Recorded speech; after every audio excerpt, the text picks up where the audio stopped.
Photon का use किया, काय का यूज किया गया था, फोटोन का। ये ट्रांसलेटर होती है जो अधिकतर वैज्ञानिक क्षेत्रों में इसका उपयोग किया जाता है। किसमें किया जाता है? वैज्ञानिक क्षेत्रों में। और साथ में कुछ कंप्यूटर में क्या सॉफ्टवेयर कौन सा यूज किया गया था, मशीनी लैंग्वेज का भी किया, क्योंकि हर चीज की जरूरत पड़ेगी। अब देखो एक चीज को पकड़ना, पहले पीढ़ी में क्या बोलते हैं, आज भी सैन्य क्षेत्रों में सुरक्षा करने स्टार्ट कर दिया, फिर रिसर्च लेवल पे लाना स्टार्ट कर दिया। मतलब जरूरत के हिसाब से सब चीज है। पहले अपन को अगर देश को बचाना होगा तो क्या बोलते हैं, कौन बचाएगा देश को? अगर कोई बाहर देश का अगर आपके सामने अटैक करेगा तो क्या रक्षा कौन करेगा? सैनिक करेंगे। अगर एनवायरमेंट के आधार पर भी क्या बोलते हैं, रक्षा करने की अगर बात होगी तो कौन करेगा? सैनिक। तो पहले प्राइवेसी अपन को कहीं की बनाई अपन ने, रक्षा के लिए। अब उसमें रिसर्च लेवल आएगा तो किसका रिसर्च कौन करता है? मतलब अलग अलग डिफेंस एजेंसी करती है ना, तो उनका उपयोग किसका? अब ये लैंग्वेज अलग अलग। अब यही पे एक चीज समझो, पहले इससे समझो फिर इसे।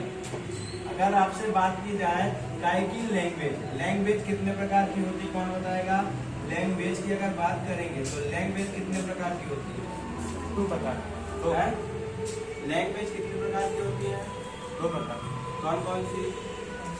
निम्न और उच्च स्तरीय है। निम्न लेवल, हाई लेवल। वो नहीं है, लो लेवल तो वो क्लासिफाइड में एक होती है। मैं लैंग्वेजों के नाम पूछ रहा हूँ। पहला अपन ने बताया था कौन सा? कंपाइलर। नाम सुना होगा आपने? लैंग्वेजों के नाम क्या है? कंपाइलर। क्या है? कंपाइलर, ठीक है ना।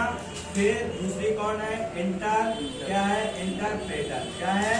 इंटरप्रेटर, ये सुना है अपन ने। तीसरी अपन ने बात, अब इसमें आ जाएंगे लो लैंग्वेज और हाई लैंग्वेज कौन। अगर मैं ये पूछता कि लो लैंग्वेज कौन सी है और हाई लैंग्वेज कौन सी है, तो आप मशीनी लैंग्वेज बोलते हैं, ठीक है ना। इंटरप्रेटर क्या बोलते हैं? हाई लैंग्वेज बोलते हैं। फोटोन को हाई लैंग्वेज, जावा हाई लैंग्वेज। मैं पूछा हूँ लैंग्वेज के प्रकार, लैंग्वेज क्या है, लैंग्वेज कौन कौन सी है मैंने, तो कंपाइलर, इंटरप्रेटर, ठीक है ना। फिर आपका मशीनी लैंग्वेज, ठीक है ना। मशीनी लैंग्वेज जो होती है लो लैंग्वेज होती है। कैसी होती है? जो कंप्यूटर की क्या बोलते हैं, बाइनरी कोडिंग करने के लिए उपयोग किया जाता है। फिर कंप्यूटर में आपने सुना होगा कंप्यूटर के प्रकार, एनालॉग कंप्यूटर। एनालॉग कंप्यूटर किसे कहा जाता है, नाम सुना है? एनालॉग कंप्यूटर कौन कौन से है?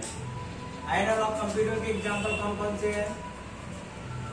एनालॉग कंप्यूटर के एग्जाम्पल कौन कौन से है? कंप्यूटर सबने पढ़ा है, सबने पढ़ा है। कौन कौन से? एनालॉग कंप्यूटर में तापमान, वोल्टेज, ठीक है ना, ये क्या लाएंगे। और क्या बोलते हैं डिजिटल कंप्यूटर में कौन कौन से आ जाएंगे? पेट्रोल पंप जैसे।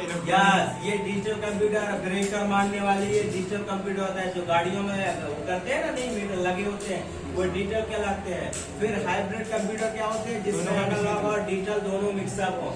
हाइब्रिड के अंदर सुपर कंप्यूटर आ जाते हैं जो है। फिर सुपर कंप्यूटर से भी छोटे छोटे आते हैं नैनो कंप्यूटर, जो आपको नैनो कंप्यूटर की प्रोसेसिंग क्षमता मतलब करोड़ों अरबों फाइल की प्रोसेसिंग क्षमता होती है, ठीक है ना।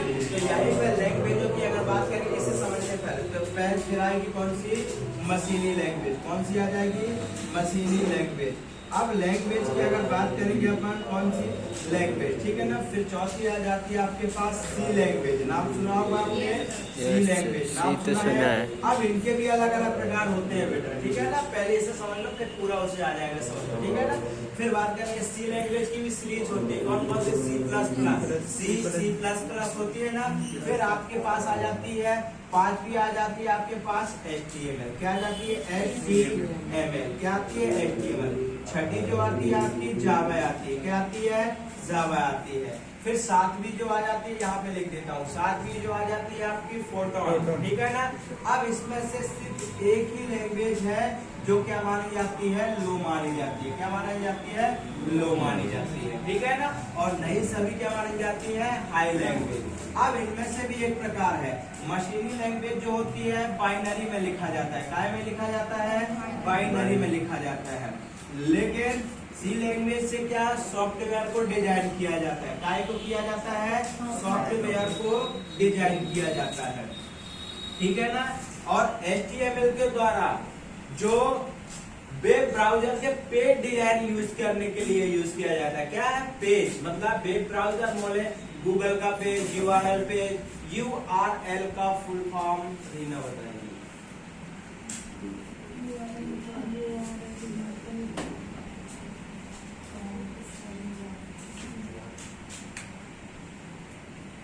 बेटा मैं एक चीज बताऊं, आप ठीक है कंप्यूटर पढ़ रहे हैं, नो डाउट सब है, लेकिन कभी भी क्लास में नहीं बैठे तो प्रीवियस ज्ञान लेकर बैठो। जैसे देखो उसके पास थोड़ा सा प्रीवियस ज्ञान है तो मुझे पढ़ाने में इजी हो रहा है कि नहीं।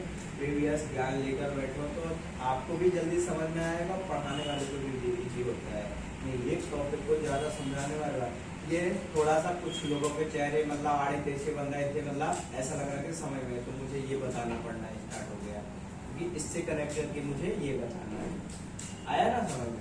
तो ये वेब ब्राउजर का मतलब होता है कि नेट के पेज, क्या नेट के पेज खोलना। कैसे मतलब जितने भी नेट के पेज बनाए जाते हैं URL यूनिवर्सल रिसोर्स लोकेटर होता है।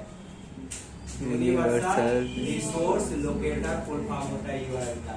बनाने वाले वैज्ञानिक का नाम कौन था, यहाँ पे पहले इसे देख रहे हैं। HTML के द्वारा बनाया जाता है क्या, वेब ब्राउजर। वेब ब्राउजर का मतलब है बेटा वेब ब्राउजर क्या है बेटा, ब्राउजर की अगर बात करेंगे क्या करेंगे अपन, ब्राउजर की बात करेंगे नेट के पेज। नेट के पेज मतलब जितनी भी साइटें होती है नेट से संबंधित, ठीक है ना, किसमें बनाए जाते हैं। और इसके जनक किसे माना जाता है बेटा, आपने सुना होगा टिम, नाम सुना है, टिम बर्नर्स-ली, नाम सुना है बर्नर्स, ठीक है ना, क्या है बर्नर्स-ली है इसके पिता। कब स्टार्ट की गई थी इसे, 1989 में बोला। कब बनाया था, 1989 में। नाम सुना होगा आपने, ठीक है ना, डब्ल्यू जैसे वर्ल्ड वाइड वेब, ठीक है ना, world wide web. World wide WW का मतलब क्या होता है, वर्ल्ड वाइड वेब। कब यूज किया जाता है, इसके अंदर भी पी होता है बेटा, डॉट लगा होता है। WW वेब ब्राउजर का नाम होता है, WW साइट का नाम होता है, ठीक है ना। WW फिर आप साइट का नाम लिखते हैं, डॉट जो लगा होता है उसका डोमेन नेम होता है। बहुत सारी चीजें आगे आएंगे, डोमेन नेम होता है। ऐसा नहीं है जो URL के बोलते पेज होता है, नेट पेज होता है। और